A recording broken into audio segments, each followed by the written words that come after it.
Welcome, dear students. Now we are heading towards the last topic of this chapter, that is nationalism and imperialism. Before starting this topic, let me just introduce the heading. What do you mean by the heading of this topic? Nationalism means a feel for the nation. बिल्कुल उसके opposite आ जाता है imperialism. What is imperialism? When a weak country is being dominated by a very powerful country by means of making it colony, by exploiting it, it is called imperialism. This is the last topic, nationalism and imperialism. I will explain you with the help of map.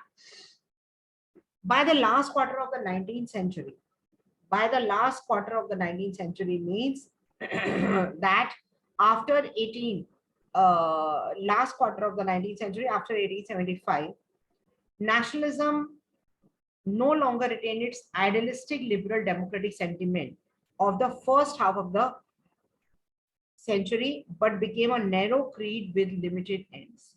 अब देखिए कि sentence अपने आप में कितना difficult है, but a very very important sentence, a very valuable sentence. What is the meaning of this sentence? That nationalism ab tak no longer retained its idealistic. It was not an idealistic liberal democratic sentiment. मतलब nationalism एक feeling केवल liberal democratic मतलब upper middle classes तक ही limited नहीं थी, as it was earlier in the first half of the century. First half means जैसे 1850 से पहले liberal democratic ideals, they associated themselves with the feeling of nationalism, with the topic of nationalism, but now it became very common. It became a narrow creed with limited ends. अब ये एक important भी हो गया था, narrow creed with limited ends, कि ये एक ऐसी जरूरत बन गई थी और जिसके ends जो थे वो limited थे.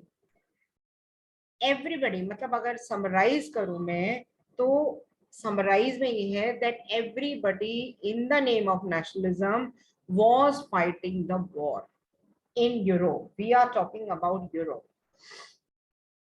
In the name of nationalism, there were too many wars, too many fights against imperialism.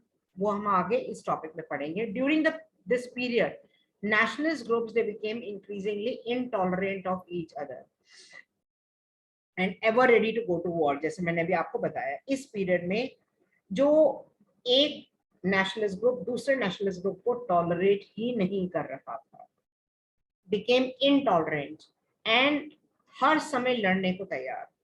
The major European powers in turn manipulated the nationalist aspirations, the aspiration of the subject people in Europe to further move on with their imperialist aim.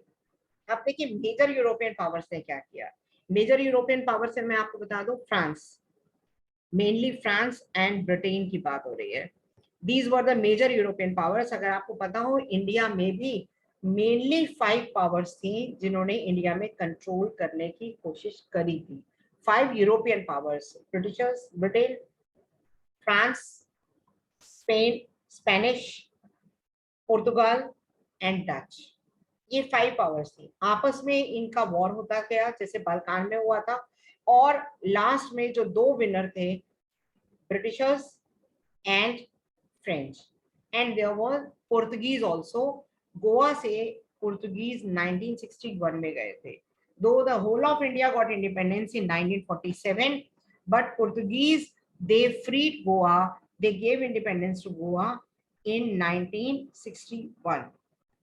Coming back to the topic, European powers ने इन्हीं nationalist sentiment से का लोगों का जो subject people थे, subject इधर please minded, subject का मतलब क्या है?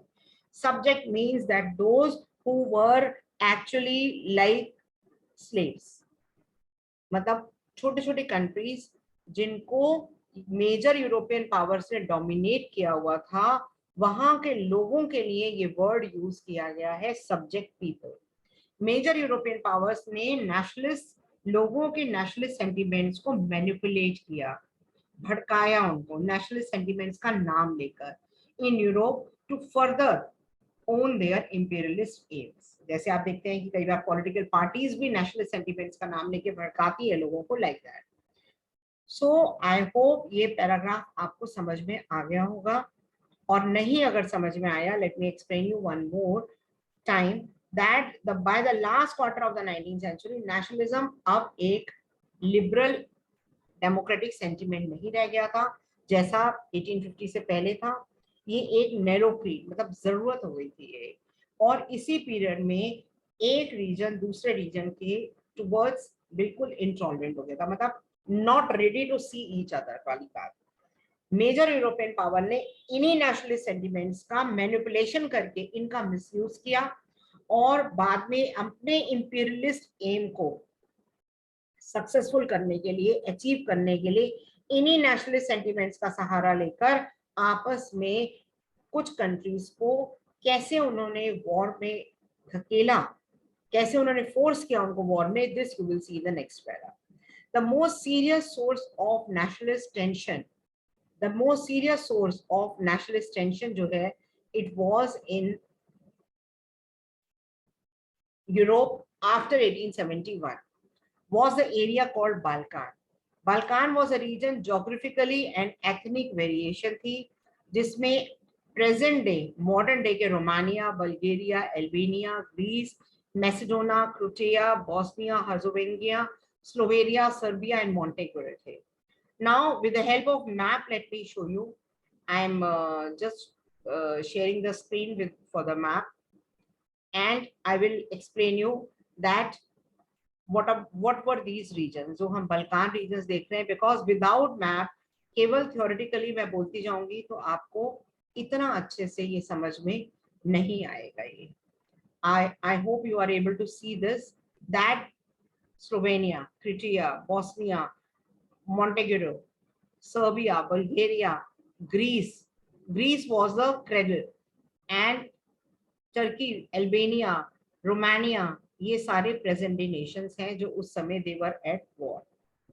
Now, again, I am coming back to this. I hope you have understood. In the last, when I will complete this topic, then again I will show you in the map. एक बार और मैं आप लोगों को ये दिखा दूंगी मैं ये. Now, I'm coming back to this. So this was the Balkan area जो मैंने अभी आपको दिखाया है ये. Large part of Balkan was under the control of Ottoman Empire. Turkey में जो रूलर था.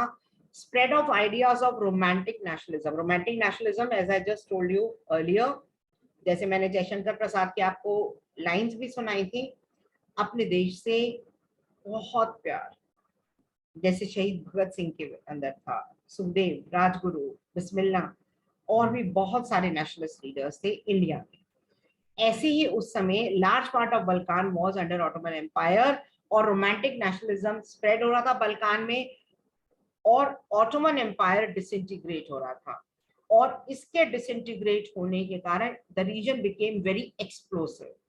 Explosive means please don't underestimate कि कोई पटाखे छूट रहे थे. Actually it became a battleground. All through the 19th century, Ottoman Empire had sought to strengthen itself through modernization. Ottoman Empire ने कोशिश करी, जैसे हम conservatives की बात कर रहे थे कि conservatives को पता था that changes they are inevitable, they have to make the changes, but the power of the church and the state should be retained. So all through the 19th century, Ottoman Empire had sought to strengthen itself through modernization and internal reform, but with very little success. Ottoman empire ने कोशिश करी पर successful नहीं हो पाया. One by one उसके जो European subject nationalities थी, मतलब ऑटोमन एम्पायर के अंडर जो यूरोपियन कंट्रीज थी जो उसकी गुलाम थी, एक तरीके से नेशनैलिटीज थी, वो एकदम से उनके कंट्रोल से बाहर हो गई एंड अपनी इंडिपेंडेंस उन्होंने डिक्लेयर कर दी, बिकॉज उन कंट्रीज के अंदर एक नेशनलिज्म की फीलिंग जो है वो अराउज हो गई थी. The Balkan people based their claim for independence or political right on nationality and use history to prove that they had once been independent but had subsequently been subjugated by foreign power. Balkan people का जो base था, जो claim था, वो वही था जो हमारे देश का था। मैं 6 क्लास की हिस्ट्री के लिए कहती हूँ कि 6 क्लास की हिस्ट्री हमारी अपनी थी।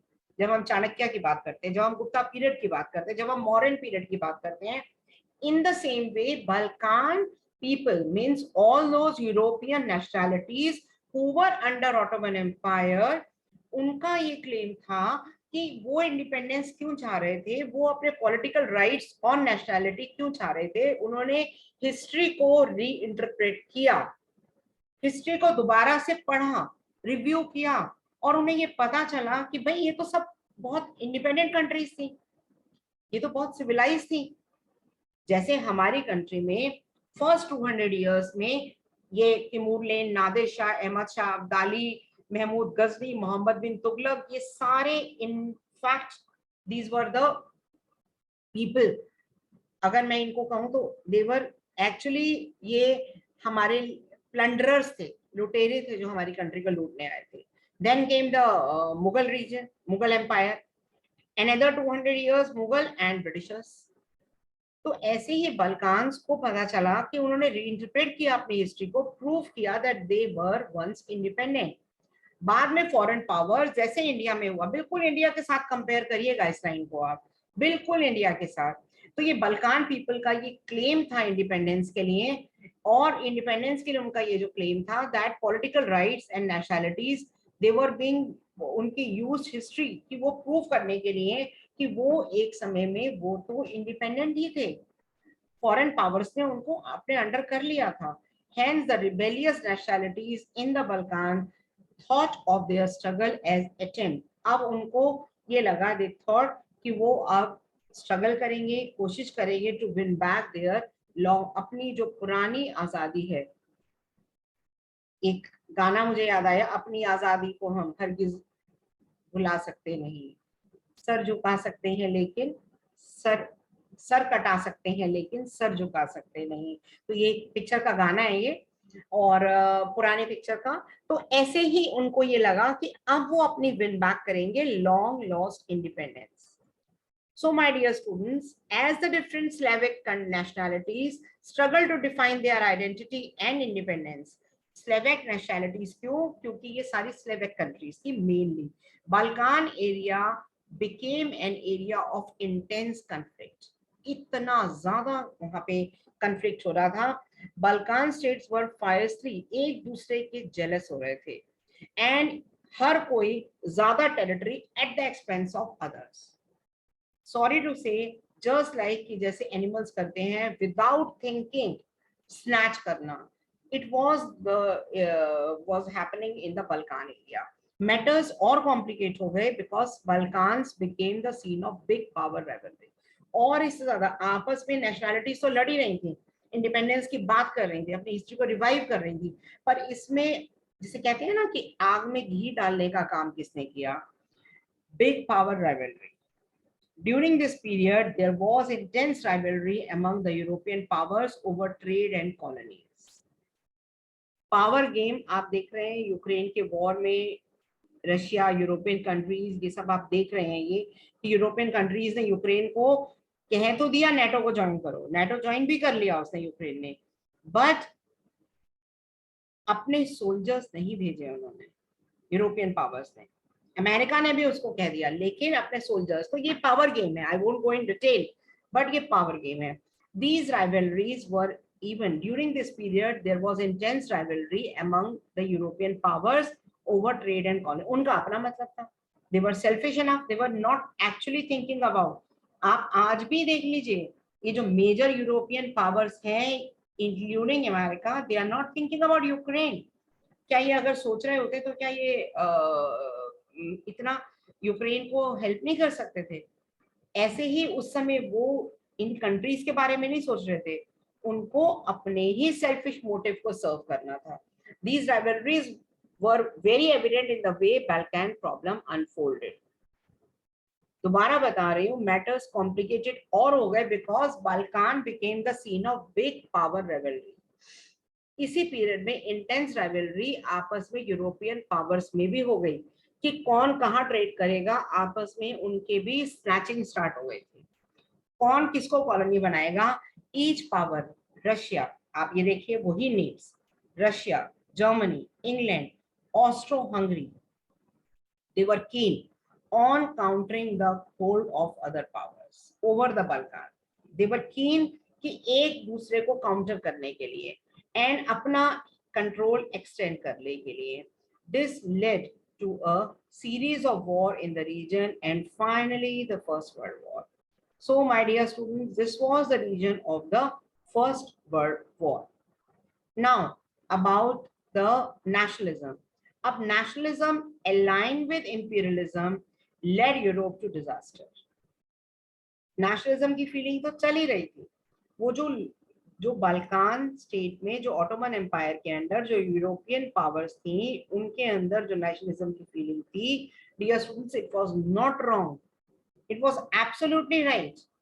बट ये जो साथ में जो बिग यूरोपियन पावर्स की जो स्नैचिंग चल रही थी, power rivalry, it led to imperialism, led Europe to disaster, और पूरे वर्ल्ड को एक तरीके से फर्स्ट वर्ल्ड वॉर में, इस पावर गेम ने, जिसे कहते हैं ना, फर्स्ट वर्ल्ड वॉर में झोंक दिया.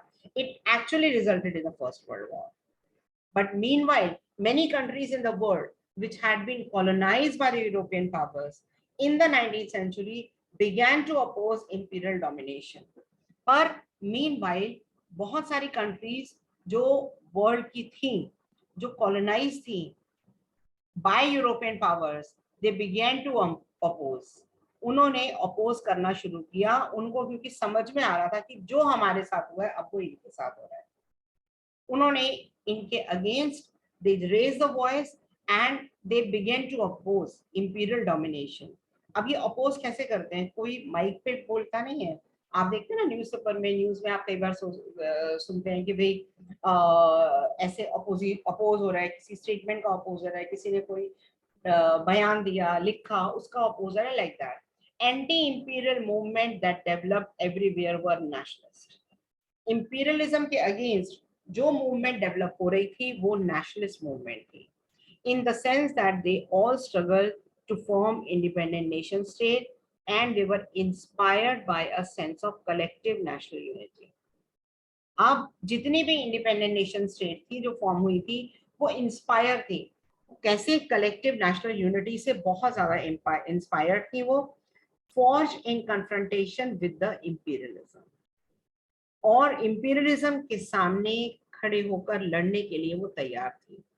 European ideas of nationalism were nowhere replicated. For people everywhere developed their own specific variety of nationalism. European ideas of nationalism के थे वो यहाँ पे कहीं नहीं नजर आ रहे. ये यूरोप में स्टार्ट हुए थे, but the European ideas of nationalism were nowhere replicated. कहीं नहीं नजर आ रहे. For people everywhere develop their own, क्योंकि लोगों ने हर जगह अपने अलग ही वैरायटी ऑफ नेशनलिज्म क्रिएट किया. But the idea that societies should be organized into nation state, ये एक came to be accepted as natural and universal. Now what is the meaning of this? कि ये आइडिया कि सारी जो societies हैं, चाहे वो यूरोप की हो या वर्ल्ड की हो, जो नेशन स्टेट्स हैं, दे केम टू बी एक्सेप्टेड कि ये सब नेचुरल है. जैसा मैंने आपको पीछे भी बताया था, that Mazzini also said that God ने सबको क्रिएट किया है independent. then who are these big powers जो उस इंडिपेंडेंस को कर्ब करने की कोशिश कर रहे हैं?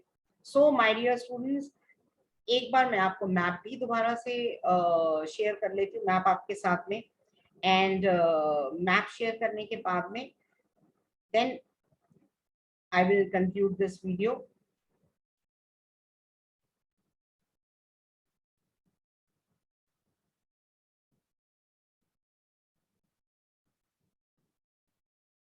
ये देखिए, ये बाल्कान एरिया, इटली वगैरह इसमें नहीं है, स्लोवाकिया, हंगरी, स्लोवेनिया, ये all these areas they are Balkan countries. ये बाल्कान कंट्री से रिलेटेड है ये.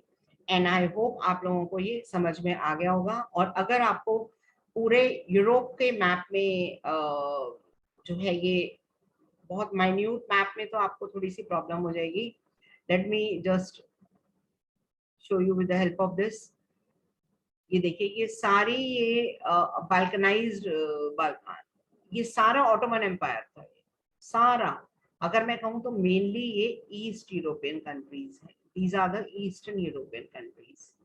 और यहाँ पे सारा ईस्टर्न यूरोपियन कंट्रीज में it was under the control of the Ottoman empire. Now dear students, with the conclusion of this chapter, subsequent videos मेरी देखने के लिए प्लीज एक तो लाइक करिएगा, शेयर करिएगा, सब्सक्राइब करिएगा. Now after this video, as the chapter is completed, I will just go through the chapter again, not with explanation. मैं आपको टॉपिक वाइज क्वेश्चंस अपनी जो सब्सिक्वेंट वीडियोस में, प्लीज आप जरूर सब्सक्राइब करिएगा और देखिएगा. मैं आपको टॉपिक वाइज क्वेश्चंस लूंगी. अभी तो मैंने एक एक टॉपिक लिए हैं. इन माई सब्सिक्वेंट वीडियोज बिकॉज क्वेश्चंस ही बताऊंगी मैं आपको, और आप लोग अपने जैसे एक एक टॉपिक नहीं लूंगी, उसमें 2 टॉपिक लूंगी एक दिन में, और उसमें उस टॉपिक से बिल्कुल पेज नंबर वाइज. मेरी ये आपसे रिक्वेस्ट है कि जब भी आप ये वीडियो देखते जाएं, आप अपने कॉपी में क्वेश्चंस नोट करते जाइएगा. 95% रादर 98% मैं ये क्लेम कर रही हूँ कि आपके क्वेश्चंस सारे कवर हो जाएंगे, और आप उन क्वेश्चंस के बेस पे भी अगर आप ये अपनी तैयारी करेंगे, ये चैप्टर आपका बहुत इजीली प्रिपेयर हो जाएगा. But please don't forget to see my subsequent videos, because nationalism, देखिए ये 6th है, ये इस चैप्टर की 6th मैंने पार्ट डाला है. ये टॉपिक वाइज चली हूँ मैं. Now I will take up 6 and means almost ये 9 या 10 वीडियोस हो जाएंगी, और उसमें ये सारा रिवाइज हो जाएगा. एंड फर्दर ऑल्सो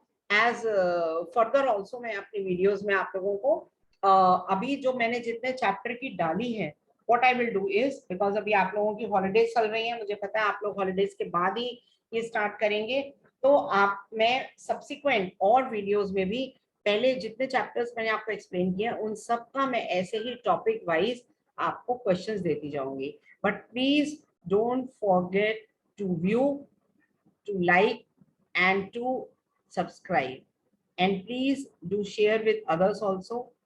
और आगे आप देखते जाइएगा, एंड प्लीज कमेंट बॉक्स में लिखिएगा कि आपको आगे कौन सा चैप्टर कोई ऐसा लग रहा है कि ज्यादा मेजॉरिटी की ये डिमांड होगी. जैसे नेशनलिज्म इन यूरोप में मैंने देखा था, तो इसीलिए मैंने ये चैप्टर, अभी मैंने आप देखिए ज्योग्राफी स्टार्ट नहीं करी है, तो I am doing according to the requirement of the students, majority of the students, and I move on like that. I will be really happy if you will just by your words, by your subscription, by your likes, by your views, I will be motivated, and so I will keep on putting the subsequent videos. मैं ये claim जरूर करती हूँ कि आपका ये explain हो जाएगा. Now I am ending.